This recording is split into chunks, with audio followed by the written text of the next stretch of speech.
Olá, bem-vindos. Estamos chegando com Entre Linhas, começando mais uma semana. Vamos lá discutir os principais assuntos do dia, da semana, do final de semana. Pois é, a partir de agora sou Eudes Figueiredo, aqui na Prudente News 1070, na TV Brasileira, junto com Adolfo Padilha, comentando os assuntos que nós vamos colocar em destaque aqui. A gente começa com um destaque dele. Adolfo Padilha, bem-vindo mais uma semana.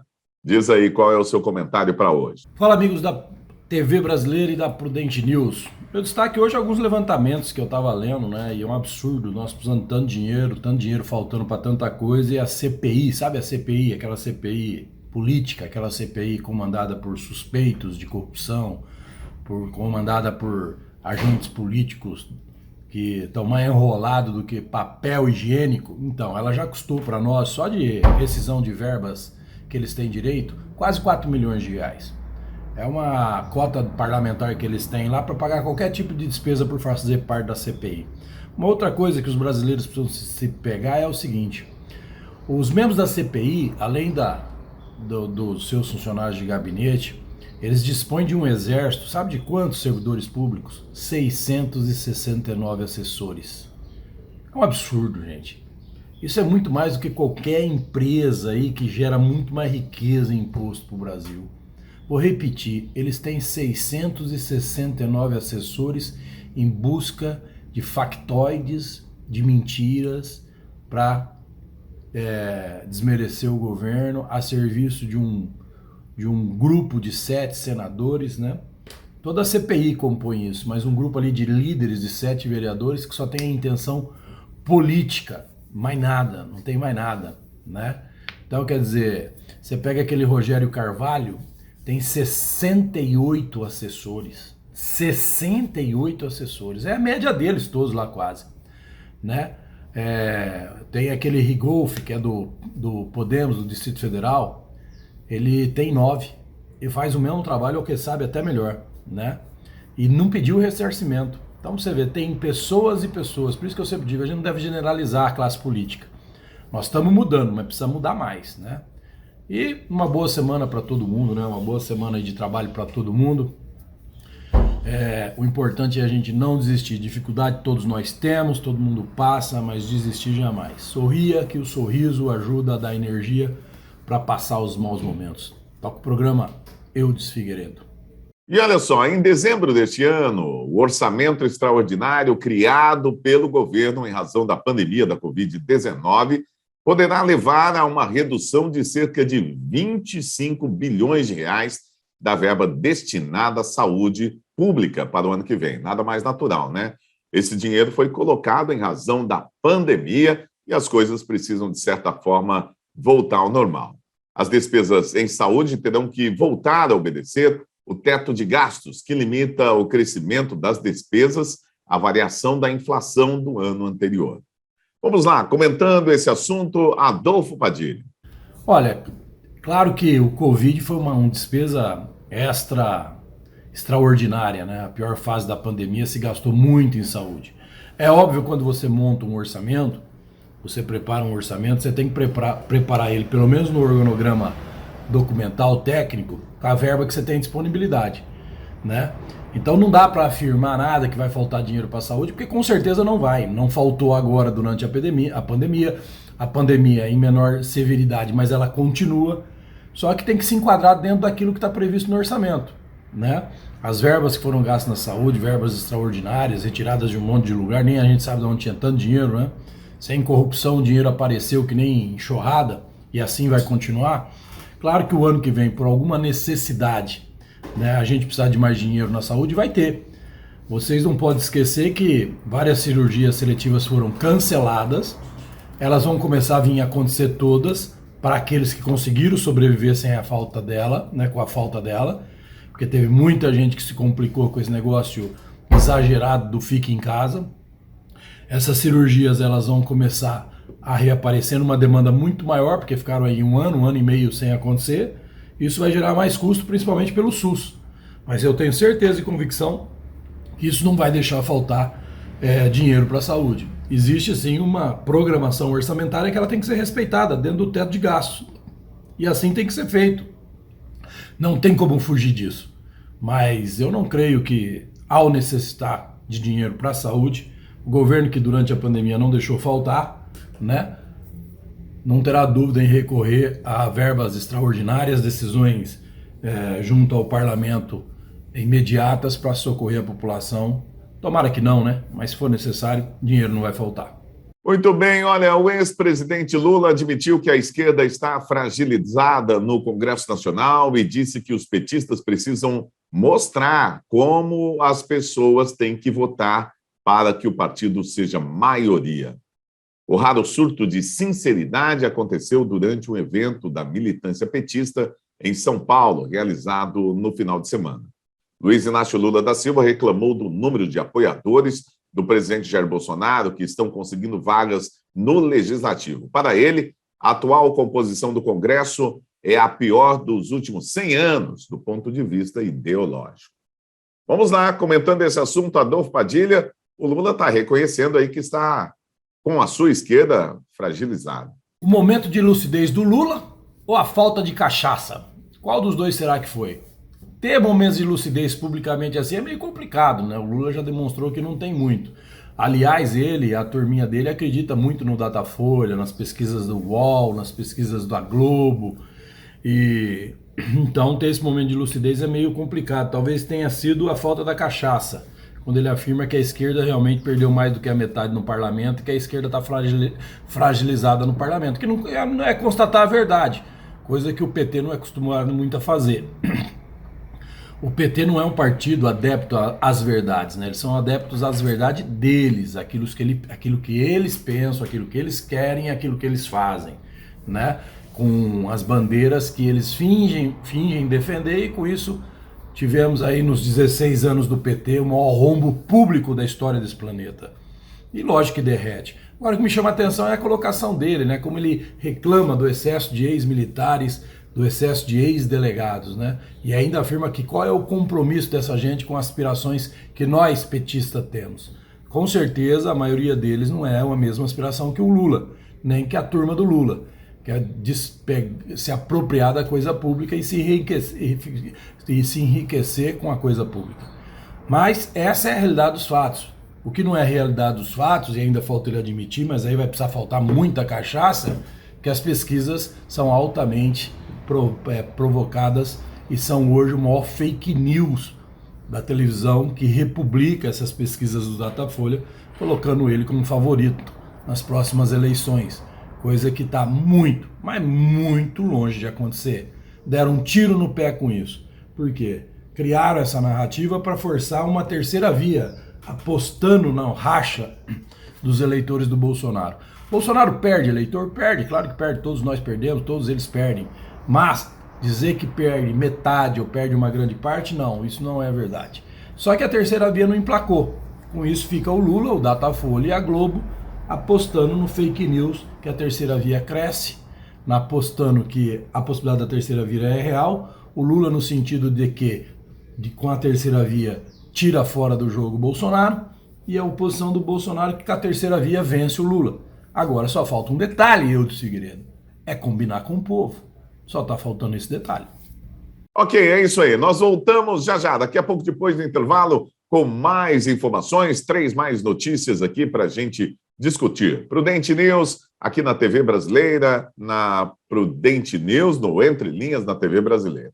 A gente volta já já com muito mais. Não saia daí.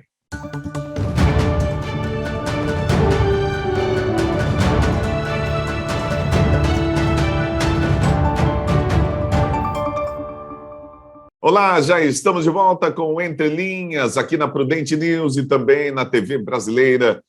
Olha, muito obrigado a você que nos acompanha. Estamos apenas começando a semana com muitos assuntos. A semana promete ser quente no campo político. E a gente vai para mais uma informação aqui para colocar em destaque para o comentário de Adolfo Padilha. Olha, Luciano Hang, o velho da Havan, como é conhecido, financiou o blogueiro acusado de fake news com a ajuda de Eduardo Bolsonaro. é que está apontando os documentos. Como teve acesso à TV Globo aos documentos com conversas entre o filho do presidente e Alan dos Santos, que é investigado em 2 inquéritos do STF. Segundo a CPI, políticos, empresários e sites usaram a rede conhecida como Gabinete do Ódio para divulgar informações falsas sobre a pandemia. Vamos lá, Adolfo Padilha, está comprovado isso, na sua opinião? Fala um pouquinho, o que você acha aí da participação do Luciano Hang, do tal Gabinete do Ódio? Olha, veja bem, Luciano Hang gera mais de 20 mil empregos, né? Um empresário super bem sucedido. Já tentaram levantar tudo da vida desse cara e não conseguiram. O Renan Calheiros, Aziz e o Randolfo Rodrigues, eu gosto sempre de pegar nesses 3, geram o quê? Além das despesas que nós falamos no destaque aqui, com uma CPI ridícula, com uma CPI de factoides, uma CPI que fica criando narrativas ou tentando criar narrativas, pensando só na eleição de 2022. O Eduardo Bolsonaro fez um vídeo essa semana que desmentiu ponto a ponto tudo que a Globo retratou no seu Jornal Nacional. Luciano Hang já afirmou que se a Globo provar o que ela denunciou, ele volta a anunciar no Jornal Nacional como ele fazia antes, né? Então, o Alan da Terça Livre falou que veste a camisa do Lula. Agora, o que a Globo faz, e as pessoas precisam entender, não é mais uma ação jornalística contra o governo. A Globo trava uma guerrilha. A Globo extrapolou todos os limites do bom jornalismo. A Globo produz fake news todos os dias. Ela confunde a informação. Ela fomenta uma informação em cima de uma contra-informação para, no mínimo, deixar as pessoas confusas. Hoje a Globo é um perigo para a nossa democracia. Isso sim, a Globo é um perigo para a nossa democracia. Ela joga sujo, ela joga baixo. É uma pena ver que a Globo desceu um nível tão baixo. A gente não fala dos outros porque os outros nunca teve a importância que a Globo teve para todos nós brasileiros, né? A Globo foi dona da opinião por muito tempo e sente agora a falta desse poder e que esse poder está desmiuçando, está acabando, e isso está deixando ela desesperada. É lamentável a gente ver jornalistas que a gente acreditava, eu que sou formado em jornalismo, ver jornalistas que a gente gostava de ler sobre os temas que escrevia, sobre o seu ponto de vista jornalístico sobre vários temas, cair nesse jogo sujo e entrar nessa guerra, porque virou uma guerra da Globo contra o governo Bolsonaro, porque, claro, sem o dinheiro público, a Globo não consegue manter o seu padrão de qualidade. Aquele padrão de qualidade que a gente cresceu ouvindo, mas que era bancado pelo nosso dinheiro. Você aí do lado de lá que está me ouvindo, se você tem uma empresa, imagine você ter 60% da tua verba, de verba pública, se você também não conseguiria manter um padrão de qualidade como a Globo mantinha. O que a Globo faz hoje é um perigo para o equilíbrio da democracia. Fomentar a mentira, fomentar a desordem com informações perturbadas, conturbadas, mentirosas. Isso sim é um perigo para a democracia. E a gente tinha que começar a prestar atenção nisso. A Globo tem a sua concessão que vence o ano que vem. Se for um detalhe simples, como eu, como você, que participar da coisa pública temos que ter todas as certidões com efeito negativo, a Globo já não renova a concessão dela. Então isso traz muito medo, porque ela já viu que o presidente Bolsonaro não pipoca para a Globo. Ok, essa matéria saiu na revista Oeste. Olha, de 1º de janeiro de 2019, quando o presidente Jair Bolsonaro tomou posse, até domingo, dia 26, se passaram 1000 dias de governo. Até o fim do mandato, tem mais 460 outros dias. Desde o início do governo, já foram quase 30 trocas no primeiro escalão, seja por demissão ou remanejamento de função. Entre os que permanecem desde o início com o presidente Jair Bolsonaro estão Paulo Guedes, na economia, Tarcísio Gomes de Freitas, na infraestrutura, e Tereza Cristina, na agricultura, entre outros. Vamos lá, Adolfo Padilha, qual é a sua avaliação aí dos 1000 dias do governo Bolsonaro? Positiva? 1000 dias de governo. 1000 dias que nós temos um governo pela primeira vez na história não envolvido em corrupção. Que nós temos um governo que, como todo lugar, infelizmente, setor público, há tentativas de alguém levar uma vantagem, mas o exemplo lá de cima ele é tão forte que intimida. Intimida ao ponto da gente ver a oposição inventar superfaturamento de vacina sem ter compra da vacina. Eles já inventaram aqui vários crimes. Gabinete do ódio, né? Quem que é o gabinete do ódio? A tiazinha do Zap.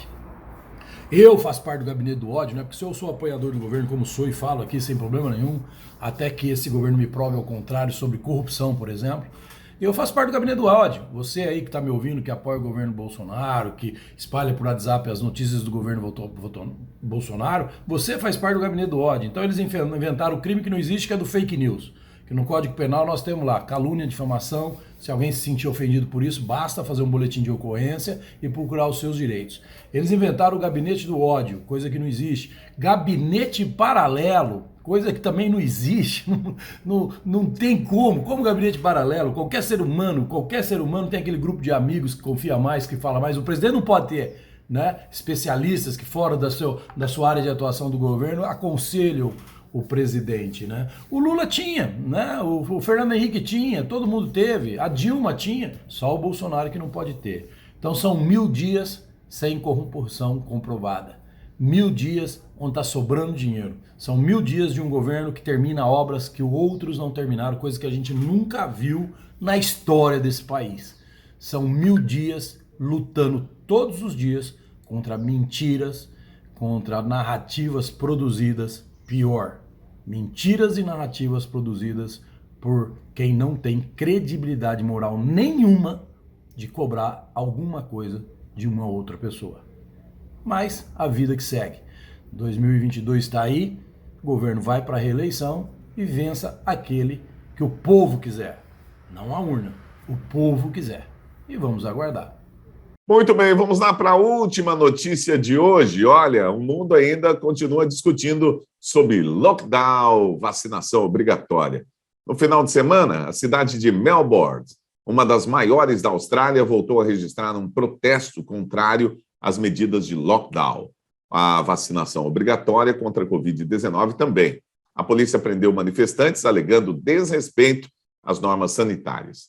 Diante do aumento de infectados pela variante Delta, as autoridades ordenaram uma interdição de 2 semanas de canteiros de obras e tornaram a vacinação obrigatória para operários da construção, o que gerou forte reação.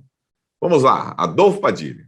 Não é só na Austrália não, né? O mundo explode contra o lockdown, o mundo explode contra a vacinação obrigatória.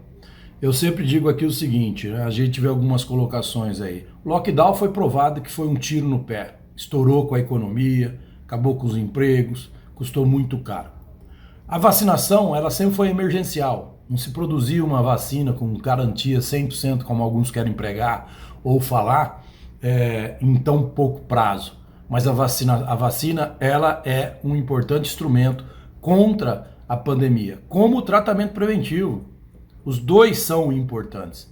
E eu volto a dizer, e vou dizer aqui com a responsabilidade da boa informação que eu procuro dar. Não acredite que tomando a vacina você está livre de se contaminar. Ainda se faz necessário um mínimo de cuidado, um mínimo do protocolo de saúde, sobre distanciamento, sobre a máscara, né? Eu já não sou a favor do uso da máscara em espaços livres, isso passou já do normal, né? O uso das máscaras em lugares que tem gente tumultuando, aí sim, mas em espaços livres chega, já deu. Né? E tudo isso causa o quê? Causa essa insatisfação porque as pessoas começaram a ver que não adianta.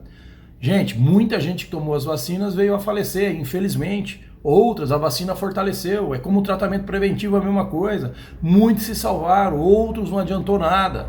Então ainda é muito desconhecimento sobre essa doença. Agora já estão falando em terceira dose.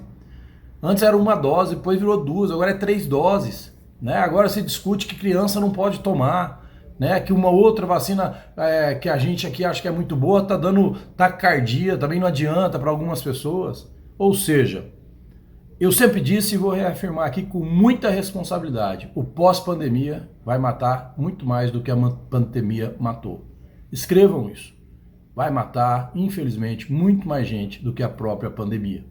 Porque foram muitas desviações, muito interesse político e muito interesse principalmente financeiro, infelizmente, né? Quando começar a surgir os números aí de quem precisava de tratamento durante 1 ano que ficou trancado em casa, cirurgias seletivas que foram canceladas e que agravou o problema de muita gente, vocês podem ter certeza, pode ser o dobro de pessoas que até hoje, infelizmente, perderam a sua vida com a pandemia. A ignorância, a ganância, faz muito mais vítima do que a própria doença. Ok, muito obrigado, Adolfo Padilha. Nós vamos ficando por aqui com o nosso Entre Linhas de hoje. Boa semana para todo mundo. E a gente se fala a qualquer momento aqui na TV Brasileira, na Prudente News 1070. Até o nosso próximo encontro. Valeu.